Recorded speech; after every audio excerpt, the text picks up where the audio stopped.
Hello, my name is Stephanus Brown, and I come before you guys today in order to deliver my informative speech.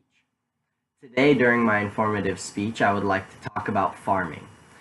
Farming in the past, farming now, and some of the effects farming has on our environment. Humans are one of the few animals that can farm. Humans discovered farming around 1100 BC and have been farming ever since. Farming's affected the way we live in a lot of ways. One of the most notable ways is that it allowed us to transform from nomadic people into stationary people. It allowed us to create cities, feed larger groups of people, and stop having to move around. This allowed for technological advances. In the United States alone, 41% of all land is dedicated to farming. That's over 900 million acres. It's a lot of land. Um, with all this farming, there comes some obvious benefits and some less obvious negatives. One of the obvious benefits is that there's a lot of people to feed, and farming on such a large scale allows us to feed all these people. However, there are a lot of adverse environmental negatives to farming. One of the adverse environmental negatives is that the sheer amount of land it takes up. It doesn't allow for us to leave a lot of land, uncultivated land, and it oftentimes affects animals because it takes away their habitat. Furthermore, farming has transformed kind of from a small town thing to more of a commercialized thing. And it can be good because it allows us to create a lot more different kinds of food in a lot different kinds of ways. However, some of the reasons it's negative is because it takes a lot of new technologies in order to do this, and these new technologies can be detrimental to the environment. One of the previous issues that I spoke about with farming is the sheer amount of land that it can take up. About 2,500 square kilometers are cleared for farming each and every single year. This causes tons of habitat loss. Habitat such as forests.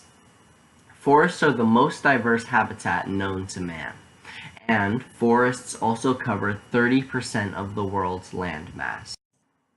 In fact, 50% of land or Earth's known plants and animals live in the forest.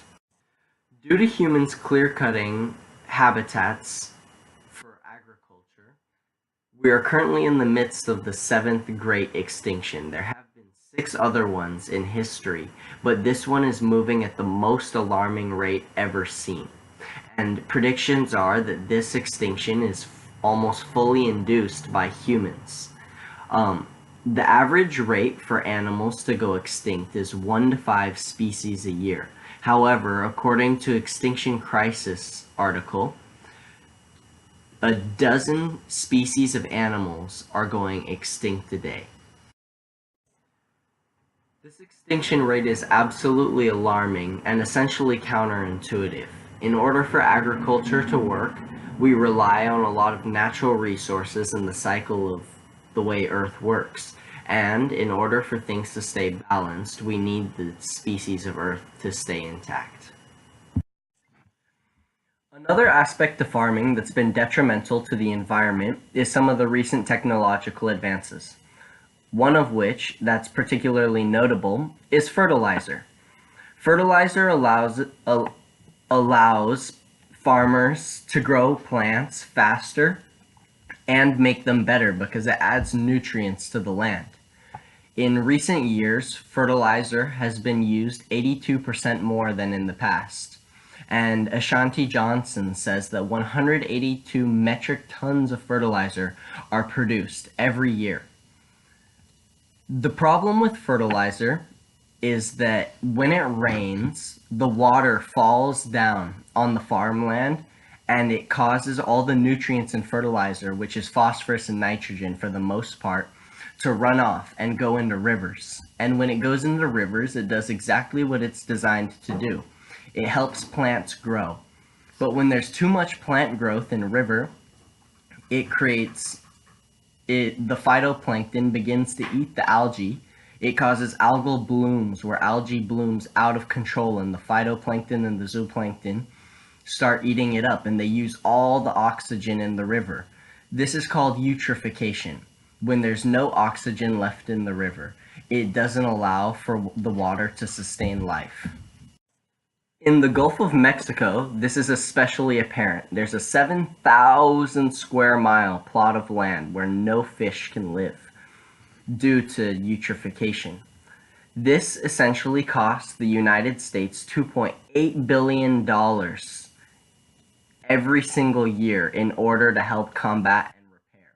It's a catastrophic effect that comes from fertilizer, and it's super detrimental to the land. Now, some people may argue that these are all necessary evils in order to feed the ever-increasing number of people on Earth. However, these problems can be solved by crunching a couple numbers. There are 815 million people on planet Earth that don't have access to reliable food, essentially hungry people. And 1/3 of the food that is produced every year gets thrown away. That is 1.3 billion tons of food. And if you divide the 1.3 billion tons of food by the 815 million hungry people, that leaves us with 1.6 extra tons of food per person.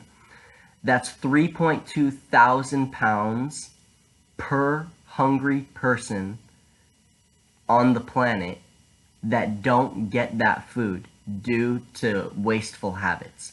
So the question is the problem that we're not producing enough food and we need to use these tactics, these destructive tactics, in order to produce more food to feed everybody? Or is the problem distribution and poor distribution of the food most of all? Overall, this leads us to question whether farming should continue to be commercialized for the purposes of distributing food and feeding everybody on the planet, or if we could afford to go about farming in a more old-fashioned way and probably more eco-positive way and just distribute the food better. Thank you. Stefan out.